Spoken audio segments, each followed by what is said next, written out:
la mort de Jésus, vers l'an 30, personne ne pouvait imaginer qu'en quelques dizaines d'années, ses disciples verraient en lui Dieu fait homme. Aucun d'entre eux ne pouvait supposer que Jésus ne reviendrait pas, que la fin des temps serait sans cesse repoussée, et qu'au lieu du royaume espéré, c'est finalement l'Église qui s'installerait. Les croyances singulières d'une secte juive, cette détestable superstition aux yeux des Romains, allaient donner naissance au christianisme, une nouvelle religion qui, en 391, deviendra même la religion officielle de l'Empire.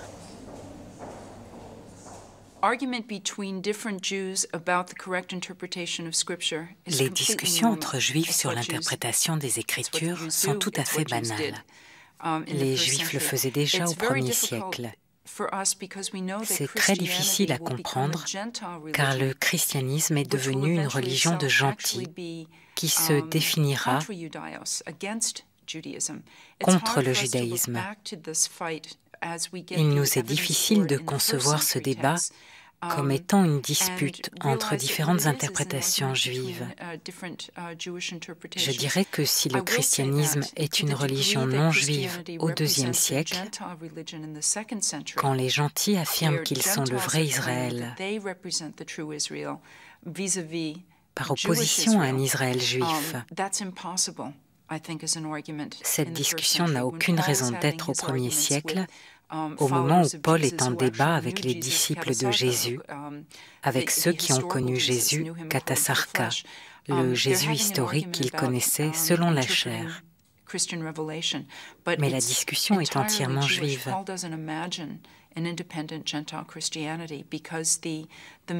Paul n'imagine pas un christianisme non juif autonome, car la matrice du christianisme se trouve dans la Bible. Les concepts du Messie, de la rédemption, de la résurrection,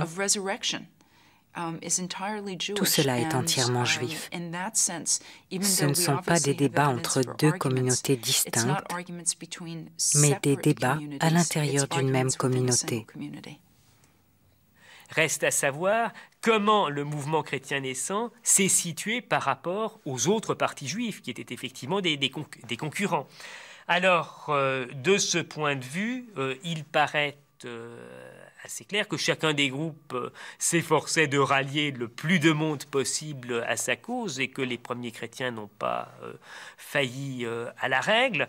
Globalement et dans un premier temps, les premiers chrétiens restent relativement marginaux tout en ayant les prétentions qui sont les leurs. Ils n'ont certainement pas désespéré de convaincre leurs frères juifs de les rejoindre.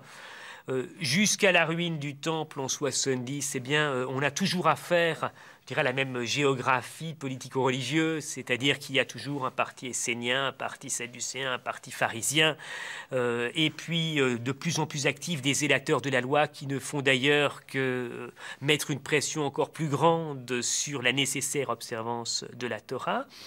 Et après 70, eh bien, ce qui va se produire, c'est que au sein du judaïsme, en général, on peut dire, les pharisiens vont opérer un mouvement de réorganisation autour de leur parti. Et on perd la trace de quasiment tous les autres partis. Les sadducéens semblent avoir perdu leur raison d'être avec la ruine du temple, parce que de toute façon, ils vivaient du temple et étaient arc-boutés au temple. Et sans temple, ils n'avaient plus vraiment de raison d'exister. Les Esséniens, on en perd la trace, même si on est persuadé qu'ils ont continué, enfin, que des Esséniens ont continué à exister et à diffuser leurs idées, mais on ne sait pas comment, et on en perd la trace. Et il va rester face aux pharisiens le mouvement chrétien qui va refuser une assimilation, qui va se présenter en tant que concurrent dans un premier temps, et qui ne va pas, enfin, qui va même envisager dans certains cas, ou espérer dans certains cas, l'emporter sur le mouvement pharisien. Et au fond, chaque groupe juif prétendait avoir la bonne interprétation. C'est les querelles entre les Sadducéens et les pharisiens, entre les pharisiens et les zélotes, entre les Esséniens et les Sadducéens à propos du temple. Donc c'est une querelle des interprétations, pour reprendre le titre de Ricoeur. Mais je crois que ce qui est plus significatif, c'est la conscience progressive d'une troisième réalité, le tertium genus, que les chrétiens ont utilisé avec hésitation, parce que, au fond, ils se considéraient comme le reste d'Israël, l'Israël en vérité, ou l'Israël de Dieu, depuis Paul, depuis les débuts. Mais cette revendication s'affronte à la réalité sociologique des païens qui entrent dans l'Église et se dire on n'est plus tout à fait purement juif. Alors qu'est-ce qu'on est? On est convaincu qu'on est dans la ligne de la tradition d'Israël. Mais en même temps, on s'ouvre aux païens, ce qui déjà, à l'intérieur même d'Israël, amène quelques troubles. Troisième étape, la séparation quand le judaïsme va se réorganiser après 70 dans la ligne pharisienne.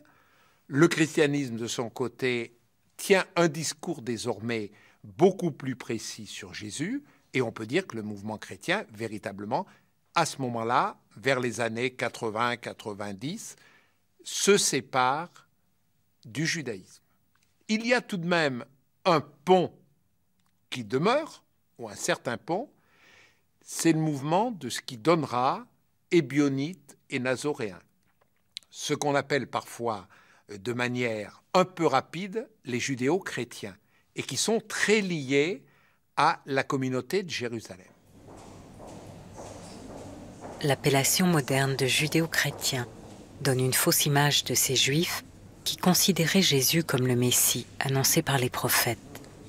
Les judéo-chrétiens, nommés tantôt nazoréens, tantôt ébionites, ont en commun leur volonté d'appartenir au judaïsme.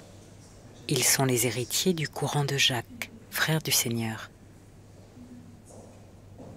Pour nous, judéo-chrétiens, ce sont des juifs qui croient, qui acceptent le message de Jésus d'une façon ou d'une autre, qui pensent que Jésus est le prophète annoncé ou le Messie annoncé, et qui célèbrent sa mémoire dans un culte particulier, mais qui continuent à s'identifier comme juifs, comme on s'identifiait comme juifs dans le monde ancien, c'est-à-dire de façon traditionnelle, de façon plus précise, ils continuent à pratiquer les commandements de la Torah. Ce qui s'est passé, c'est qu'ils étaient assis entre deux chaises. Ils étaient juifs, et les juifs les ont excommuniés. Les chrétiens les ont rejetés en leur disant « Rejoignez-nous, devenez chrétiens, mais si vous tenez à rester juifs, alors vous êtes des pécheurs, vous êtes condamnés. »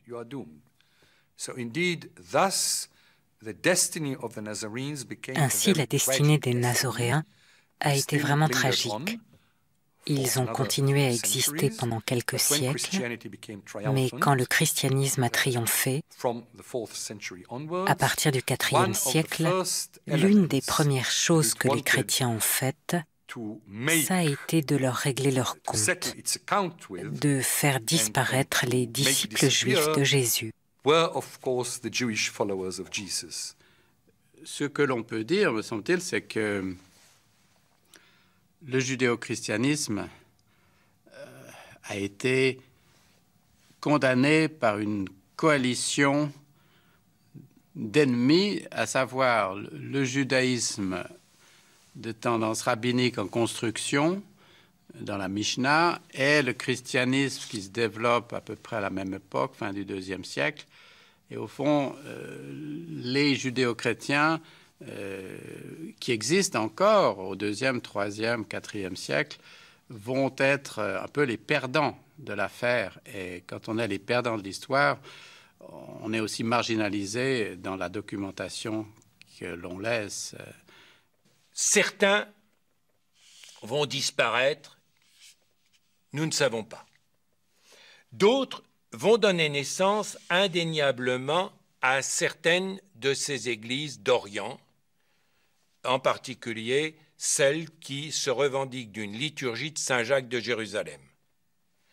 D'autres donneront des courants qui vont devenir marginaux et que l'on qualifiera d'hétérodoxes, c'est-à-dire qui ne pensent pas comme le courant majeur.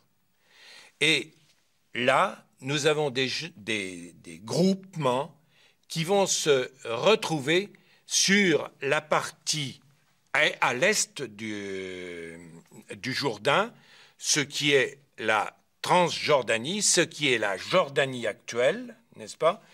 Et c'est vraisemblablement dans ces zones-là que Mahomet va entendre un certain nombre de récits et d'idées qui débouchent sur l'islam. Et alors on signale quelques petits groupes, genre nazoréens, genre ébionites, genre, je ne sais plus quoi, il y a un ou deux autres noms dans les trucs d'Épiphane de Salamine. La vallée du Jourdain, etc., ça se perd. On en trouve des traces en Éthiopie et ensuite dans le Coran. Ça vient de là. Hein, Jésus comme prophète et autres, grand homme et tout ça c'est judéo-chrétien, disons. Il faut bien employer ce terme. Et puis, ben, ça a disparu. Nous avons une succession d'indices qui nous laissent penser que des traditions, entre autres judéo-chrétiennes, araméennes, chrétiennes, hérétiques d'une façon ou d'une autre, hérétiques entre guillemets, et aussi judéo-chrétiennes, et peut-être même manichéennes, se retrouvent à l'origine du texte que nous appelons le Coran.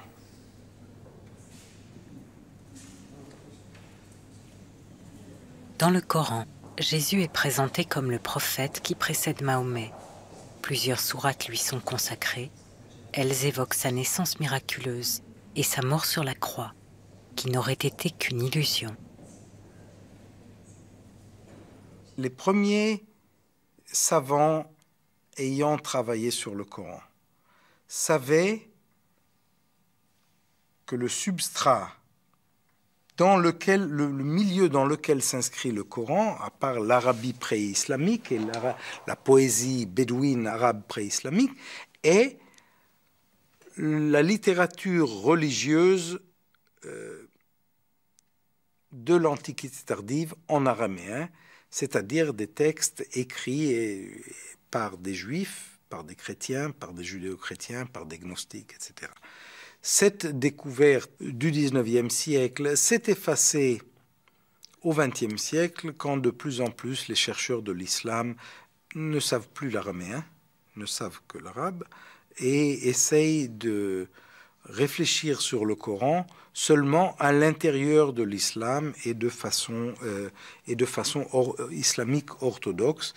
Il semble que nous commencions aujourd'hui à revenir, à nous rendre compte de nouveau à quel point il faut relire le Coran dans son substrat araméen, donc juif et chrétien.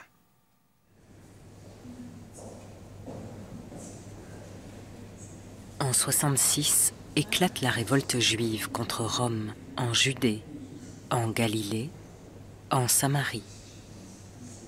En 70, les troupes de Titus incendient et pillent le temple de Jérusalem. Privée de son lieu le plus sacré, la religion d'Israël est entièrement à reconstruire. De là naîtront le judaïsme rabbinique que nous connaissons aujourd'hui et le christianisme. Je pense que les grands conflits dont nous avons trace dans le Nouveau Testament sont des conflits qui ont eu lieu entre 70 et 90. Les traces que nous en avons, elles se trouvent pour l'essentiel dans l'évangile de Matthieu, dans l'évangile de Jean, dans l'Apocalypse de Jean. Et alors là, nous avons des traces de conflits où les conflits ne se sont résolus que par le fait que les communautés chrétiennes sont sorties, ont été exclues de la synagogue. Souvent on dit 70, le judaïsme qui se réorganise va marquer la séparation. Je crois que ça marque une étape importante. Mais la rupture définitive me semble être 135. C'est-à-dire que 135, que se passe-t-il? Seconde révolte, révolte de Bar Korba. Bar Korba, surnommé ainsi, notamment par le grand maître juif Rabbi Akiva, le fils de l'étoile. Le fils de l'étoile nous renvoie au livre des Nombres, c'est-à-dire c'est une désignation messianique. La révolte de Bar Korba a été proprement une révolte messianique. À la suite de ça, que décide l'empereur Hadrien? C'est que les Juifs ne pourront plus résider de manière permanente à Jérusalem. Alors là, je crois que ça va avoir des conséquences à la fois pour le judaïsme de tradition rabbinique, c'est-à-dire le judaïsme pharisien, mais qui va s'exprimer à travers les maîtres d'Israël, puisque très vite, on verra se déplacer la réflexion juive en Galilée et en Mésopotamie. Ça va être là où il va y avoir les grands centres où vont s'épanouir, se réfléchir un judaïsme qui se réorganise. Du fait de la réorganisation de la synagogue et du fait qu'il y a désormais en quelque sorte un judaïsme monolithique qui se réorganise autour des pharisiens et que les chrétiens n'en sont pas, donc ils sont chassés des synagogues et dès lors qu'ils sont chassés des synagogues, ils sont amenés à se positionner autrement que les juifs. Et on a quelques signes historiquement de cette apparition et de ce mouvement chrétien, comme ce qu'on a appelé un tertium genus, c'est-à-dire une troisième race au sein de l'échiquier politico-religieux de l'Antiquité en dehors des Juifs et des païens. Mais là encore, ce sont des écrits du second siècle qui emploient le terme. Avant, il n'est pas formulé. Ça ne peut pas être évidemment très précis à l'année près, c'est plutôt sur une période qu'on sent que les choses bougent sérieusement. Je dirais que jusque vers la moitié du second siècle, c'est-à-dire jusque vers 150 de notre ère, on ne peut pas dire que le christianisme ait pris son autonomie par rapport au judaïsme. Et puis, je dirais même qu'il est impensable que jamais tous les liens soient coupés entre le christianisme et le judaïsme. Il y a un cordon ombilical qui semble coupé, mais finalement, il y a tant de références à Jésus qui est juif, aux Écritures qui sont juives, etc., dans l'histoire du christianisme, qu'il est impossible de penser le christianisme sans le judaïsme comme fondation et arrière-plan du christianisme. Ça, je crois que tout le monde est d'accord là-dessus. Alors, vers les années 150, que se passe-t-il? On sort de la Seconde Guerre juive. Le judaïsme palestinien est écrasé. Le judaïsme alexandrin est écrasé. Le judaïsme de Chypre et d'Asie mineure est écrasé. Et c'est le moment où on voit apparaître à Rome, justement, quelqu'un comme Justin, je prends Justin comme exemple, qui, alors qu'il est originaire de Naplouse, c'est un oriental qui est venu à Rome, écrit comme s'il avait envie de dire enfin, de la part des chrétiens, je m'adresse à Rome pour que vous me reconnaissiez comme différent des Juifs, et je m'adresse aux Juifs, c'est son dialogue avec Tryphon, pour dire aux Juifs, vous n'avez pas compris vos Écritures, mais moi je sais vous donner la bonne interprétation des Écritures. Comme si à ce moment précis de l'histoire, on osait, et c'est ce qu'ose faire Justin, il ose dire à ce rabbin, qui est un rabbin extrêmement agréable et pacifique, et il ose dire à ce rabbin que c'est lui, Justin, le chrétien, qui a la bonne interprétation des Écritures, au point qu'à la fin, Tryphon, ce rabbin, lui dit, mais enfin, alors c'est vous qui êtes Israël? Parce que c'est bien le sens de la démonstration de Justin, c'est que tout l'héritage juif, qu'on considère peut-être comme perdu avec la perte de la Palestine et l'écrasement du judaïsme de la diaspora, eh bien, c'est cet héritage entier que recueille le christianisme. Justin a lié deux idées.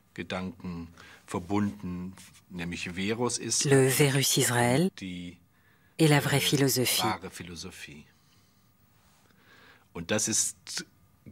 Et d'une certaine manière, cette association constitue une charge explosive. de la dynamite pour le futur, mieux, une dynamique qui va se développer. Il n'est plus nécessaire de prendre position d'un côté ou d'un autre, c'est quelque chose de nouveau, considéré comme vrai, autant du point de vue d'Israël que du point de vue de ce qui est au centre de la culture gréco-romaine, à savoir la philosophie.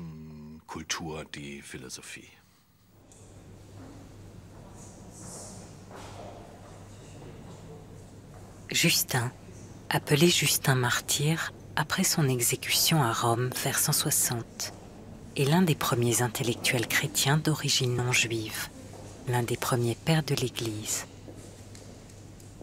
Dans son texte le plus célèbre, il invente un rabbin nommé Tryphon et met en scène la discussion qui oppose le christianisme naissant au judaïsme.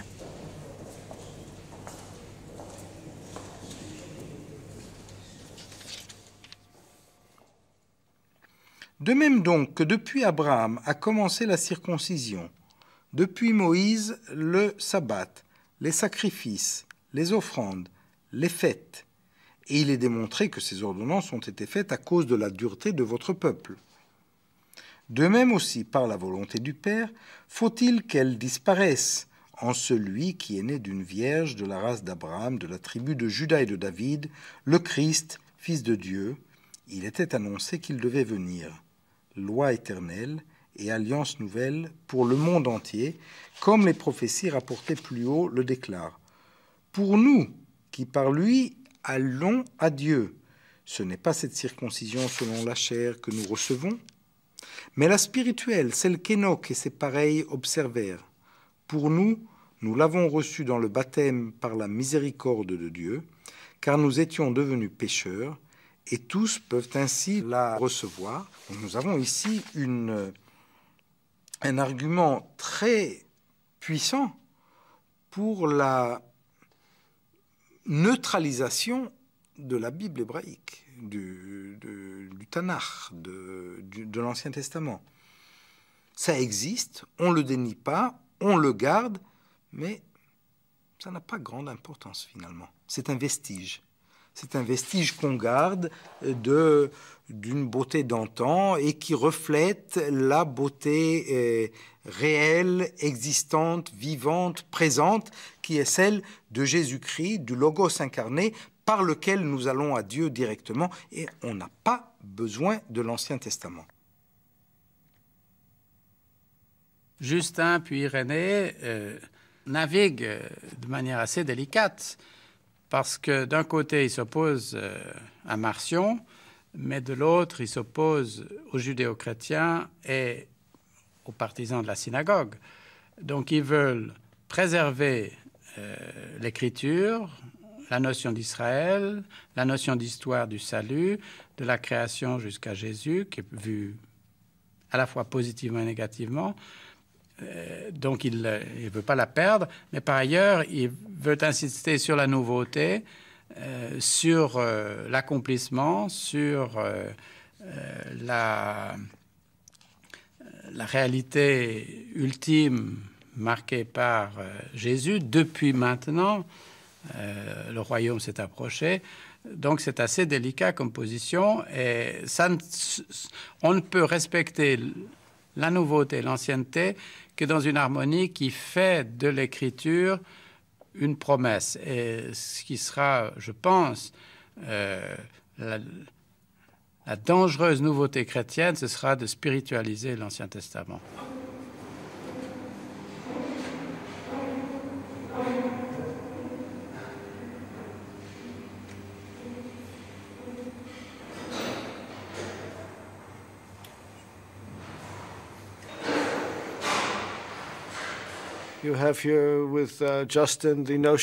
Avec Justin, arrive l'idée que les Juifs ont mal compris leur propre texte.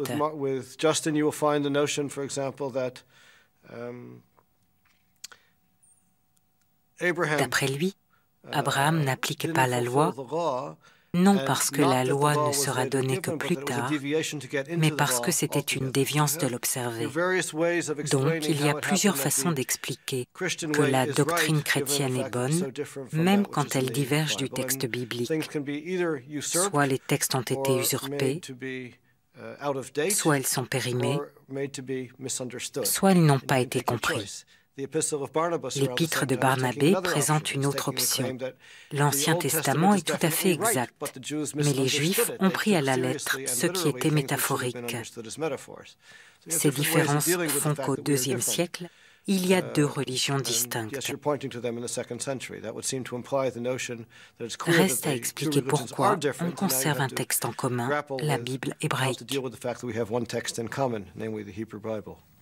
Pourquoi Justin et pourquoi le christianisme ou la grande tradition chrétienne qui deviendra le christianisme orthodoxe conserve-t-elle l'Ancien Testament? Je crois que c'est pour trois raisons. La première, c'est que c'était leur premier texte sacré. C'est qu'ils se croient, et ils se sentent, et ils se veulent véritablement Vérus Israël. Et la révélation, c'est la révélation biblique. La deuxième raison de cette conservation de l'Ancien Testament, c'est parce que les hérétiques, les gnostiques, les dualistes, les marcionistes le récusent. Ils le récusent et ils dirigent le christianisme dans une direction dont on ne veut pas, et on insiste, on dit mais non, pas du tout, l'Ancien Testament c'est véritablement notre texte. La troisième raison, c'est que c'est très utile dans le monde romain quand on veut passer du statut de religio illicita à celui de religio licita, de religion illégitime à religion légale, c'est très bien, c'est presque impératif de montrer qu'on a des attaches historiques profondes parce que c'est le principal critère que demandent les autorités romaines à la fois de façon légale et les autorités intellectuelles. Une religion, c'est une religion qui a des attaches. Et pour les élites romaines, le christianisme est une superstition. Ce qui caractérise une superstition, c'est d'une part son caractère irrationnel et d'autre part son manque de lettres de noblesse. N'est-ce pas? Une vraie religion, un passé glorieux, mais un mouvement qui naît comme ça et qui fait immédiatement un certain nombre d'adeptes n'est pas une école religieuse noble et sérieuse. Donc manque de tradition religieuse et irrationalité. Alors, il me semble que d'abord, il faut constater que nous avons peu de matériel pour essayer de voir comment, assez tôt, les Romains ont perçu le mouvement chrétien. Il me semble qu'avec beaucoup de prudence, on peut dire que dans un premier temps, ils l'ont perçu, et ça se comprend bien, comme un mouvement à l'intérieur du judaïsme, ce qui est d'ailleurs, entre nous soit dit, fort bien vu. Et puis, peu à peu, ce groupe va prendre une autonomie de plus en plus typée. C'est évident que quand, à propos de Néron, on parle des chrétiens, on a tout à fait conscience qu'il y a un groupe original qui s'est constitué. Alors pourquoi chrétien? Parce que l'origine du terme de chrétien, je crois, n'a aucun rapport avec ce que nous appelons maintenant des chrétiens. Le mot chrétien, qui est de formation latine, Christ, qui est grec, et un suffixe latin, est apparu dans le monde romain au moment de la fin du règne de Caligula, au début du règne de Claude, pour désigner des juifs messianisants, et qui étaient poussés par un certain Christ, impulsore Christo di Sueton, poussés et non pas tirés, c'est-à-dire poussés par une espérance, un messianisme urgent, la fin du monde arrive, la coupe de la colère est pleine, etc.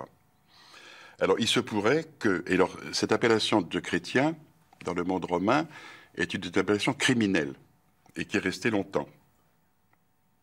Dans les Actes des Apôtres, au chapitre 11, c'est à Antioche que des disciples furent qualifiés de chrétiens, c'est-à-dire reçurent cette appellation criminelle. Eben die Christianoi, die Christen Les christianoi, aus der römischen les chrétiens, Perspektive sont du point de vue des Romains zu les descendants Nachfahren ou les partisans d'un homme qu'ils avaient exécuté oder Anhänger et eines qui, Mannes selon sich eux, erklärten, der als politischer Rebell, était un als agitateur, Aufrührer, un rebelle, als Sozialbandit un bandit, un aus der asocial. Perspektive der Römer hingerichtet worden ist. Im Plinius-Brief La aus lettre de dem Jahre Pline, etwa 100 que l'on peut situer aux alentours de l'an gibt es so etwas wie 110, eine Kriminalisierung témoigne que non seulement les Romains Christen considéraient durch les die chrétiens Römer. comme des criminels, Diese Kriminalisierung mais également hat que leur hostilité allerdings auch damit venait de zu l'influence grandissante des chrétiens, das lässt sich auch aus dem Plinius influence embarrassante pour entnehmen, certains au sein de la dass der société civile. Einfluss der Christen in bestimmten Zusammenhängen so Et c'est für pourquoi manche ils étaient dénoncés comme criminels. empfindlich geworden ist, dass sie eben als Kriminelle angezeigt haben. Plinio il Giovane, che era governatore della Bitinia, Pline le ai Jeune, tempi gouverneur de dell'imperatore Bithynie Traiano, au début du all'inizio IIe del secondo siècle, secolo. écrit sa fameuse Scrive la lettre famosa à lettera l'empereur a Traiano Trajan. per sapere come deve comportarsi Il con veut i savoir cristiani, comment il perché doit dopo se averne comporter sterminati vis-à-vis des parecchi, chrétiens, puisque Plinio après comincia ad en avere avoir dei dubbi exécuté sulla beaucoup, bontà di questa Pline politica, commence à avoir se des continua doutes sur sa così, politique. finisce Il con lo dit qu'à ce spopolare la régime, provincia di Bitinia, la che ha province de scoperto Bithynie essere sera piena entièrement di dépeuplée, cristiani, car il a di découvert nuova qu'elle était religione. pleine de chrétiens. Quindi Plinio chiede consiglio a Traiano su Donc come Pline deve prend comportarsi conseil auprès de contro i Trajan cristiani, contro pour i savoir ce qu'il doit faire. E in questa famosa lettera, la Et dans cette 96 fameuse del lettre, XI, c'è questa notizia il y a ce interessantissima, détail che très forse non è intéressant ancora qui stata n'a valutata in peut-être tutte pas le sue été suffisamment pris en implicazioni, compte.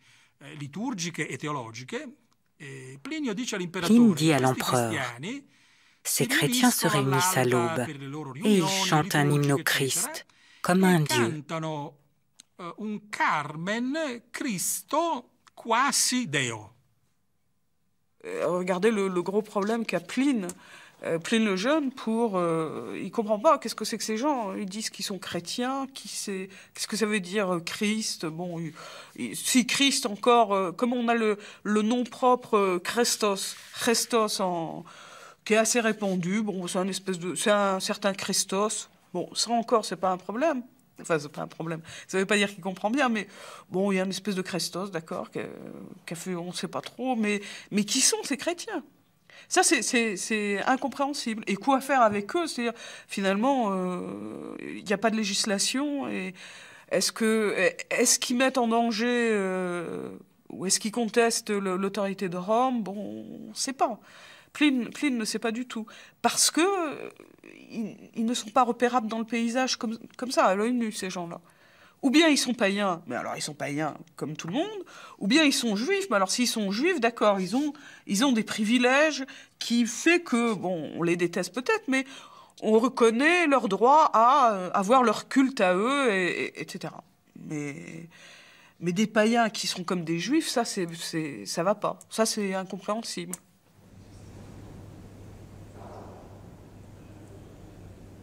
Justin et les théologiens chrétiens du IIe siècle se retrouvent dans une situation conflictuelle très paradoxale. Ils revendiquent l'héritage d'Israël, en veulent tous les bénéfices et, dans une polémique féroce, combattent les Juifs qui ne partagent pas leur foi.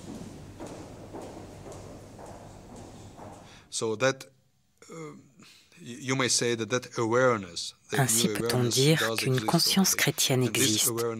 Et quel est le résultat de polémiques, bien sûr? Cela va de pair. C'est toujours le débat sur qui a commencé.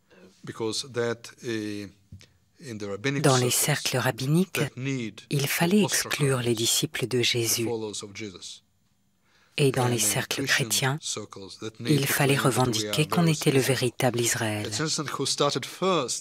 On ne sait pas qui a commencé, qui a été le premier. Mais je dirais que même si c'est triste, c'était sans doute inévitable.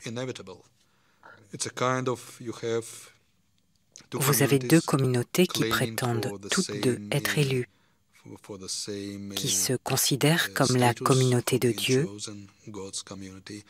qui jouent sur le même terrain de l'espérance messianique. Alors je crois que c'est normal qu'à un moment donné, les ponts aient été rompus. Mais reste la question fascinante, qui a commencé ?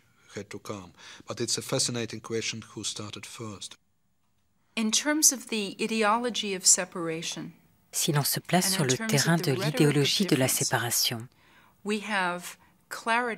c'est extrêmement clair qu'il y a des gentils convertis au christianisme dès le début ou le milieu du IIe siècle. Certains d'entre eux protestent d'ailleurs contre ceux qui continuent de fréquenter la synagogue, c'est-à-dire ces non-circoncis qui reçoivent l'Eucharistie, mais qui continuent à manger cachère et à observer le Shabbat. Ils font coup double. Ils s'offrent un long week-end, 2 jours sans travail. La virulence de la polémique montre bien qu'il y avait toujours un aller-retour entre les deux religions.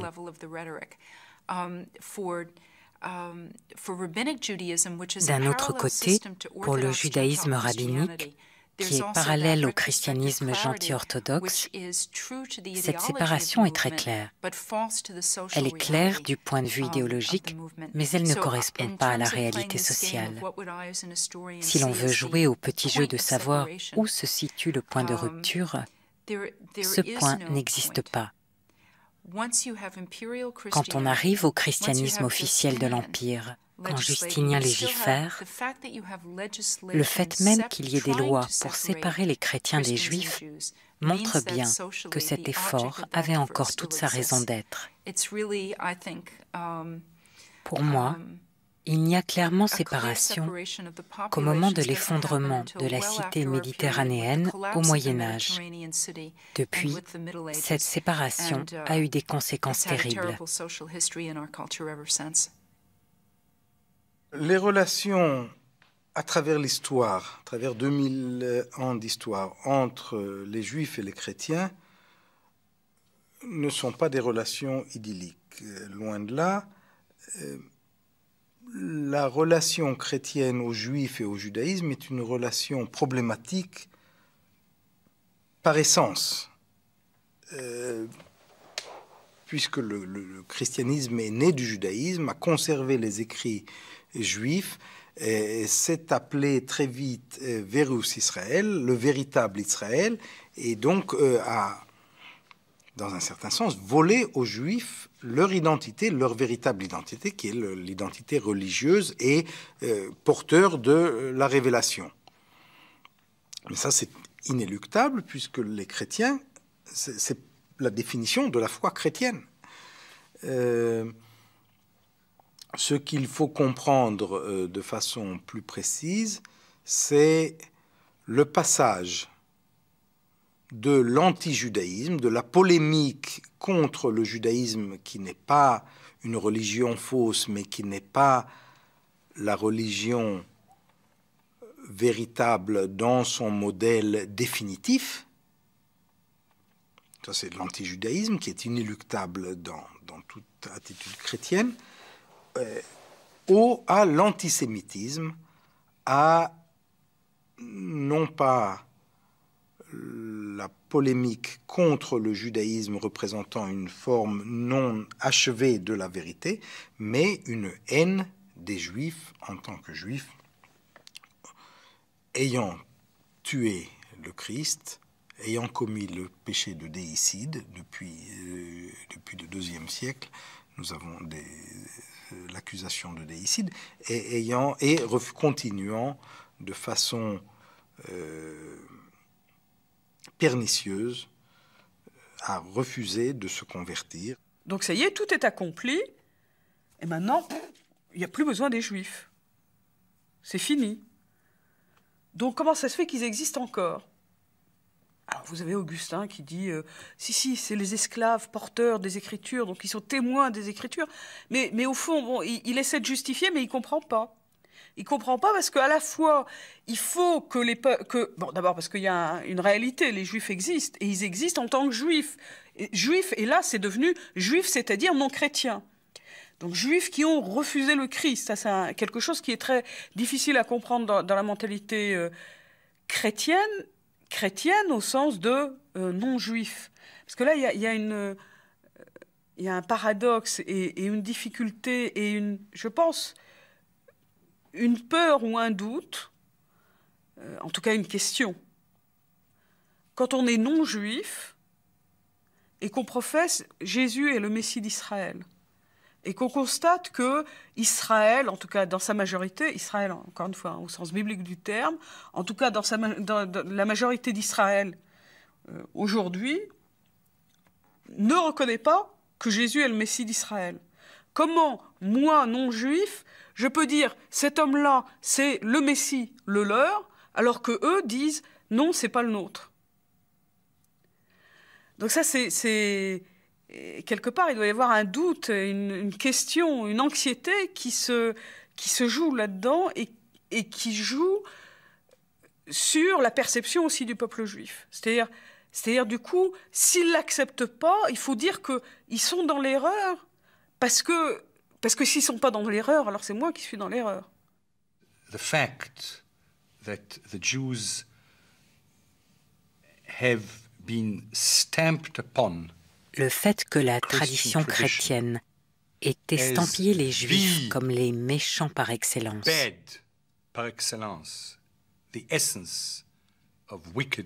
l'essence même du mal, même si c'est extrêmement déroutant pour beaucoup, et certainement cela l'aurait été pour Jésus, cela prend tout son sens quand on analyse le chemin emprunté par le christianisme. Le christianisme ayant usurpé l'identité du peuple juif, il fallait nécessairement dire que les Juifs étaient les usurpateurs et les imposteurs. Oui, je dirais que c'est un peu une confiscation de l'héritage, avec cette nuance que on peut partir effectivement avec la bibliothèque de famille et les portraits de famille et en laisser aux autres, en laisser au moins un exemplaire aux autres.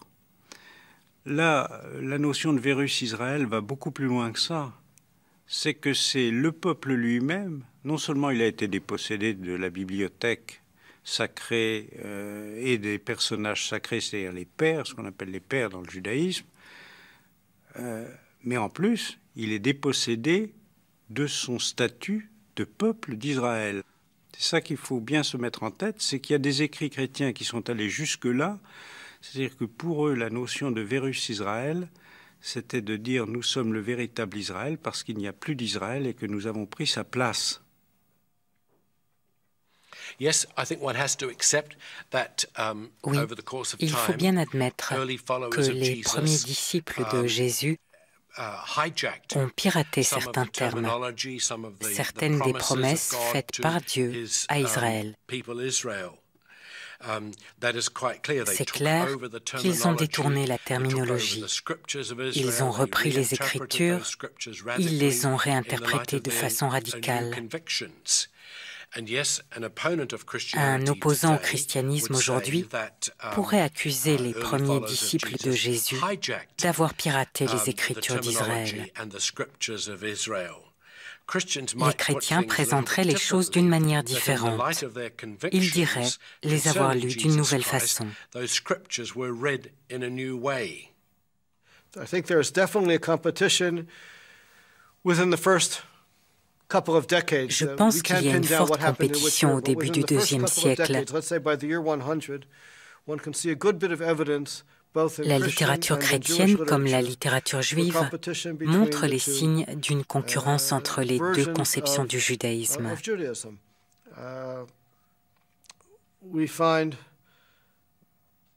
not only the production of Christian texts, l'essentiel the du bulk Nouveau of the New Testament Testament, proclame in this comment le period, Dieu which is d'Israël dedicated to claiming a that this voulu is que the les way choses the se God of passent. Israel wants things to go.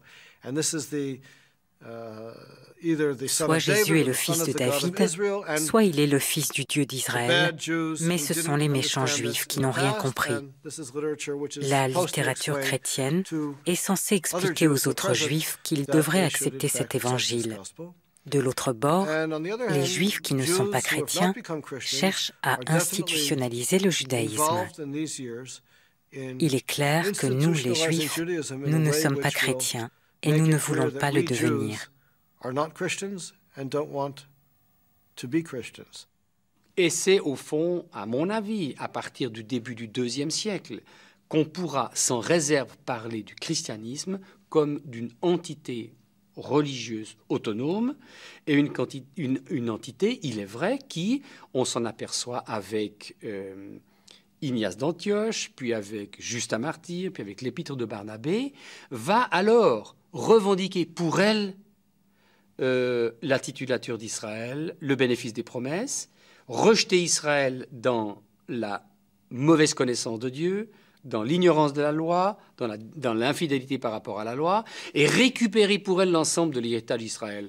Ce qui n'est pas affirmé dans le Nouveau Testament, ce qui va être une affirmation des écrits chrétiens à partir du début du IIe siècle. Là, on peut parler, à mon avis, sans réserve, alors, du christianisme comme entité structurée et indépendante. If I were to come into the house of a certain person, si je me rends dans la maison d'un certain monsieur Smith, par exemple, I'm not Smith, I'm here. And I were to say when Mr. Smith were absent, I je am profite Smith. de son absence et je His home is décide my que home, désormais, his wife is my sa wife, maison est ma his maison, children are my sa children, femme his est ma position, femme, whatever ses enfants position sont he's mes got, enfants. whether it's in Tout ce qu'il university possède like est à mine, moi. or S'il est anywhere directeur else, d'une he's a bank banque, director. je me I am proclame directeur de this bank banque. director. Then when Smith would come back, À ce moment, le vrai monsieur Smith frappe à la porte et je suis obligé de lui demander « Qui êtes-vous »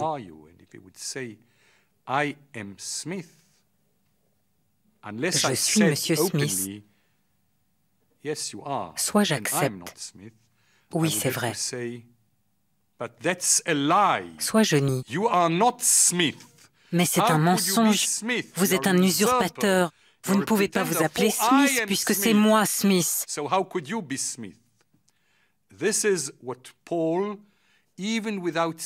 En fait, même si Paul ne s'est pas exprimé dans ces termes, c'est de cette manière qu'il a procédé à travers ses prédications et son enseignement.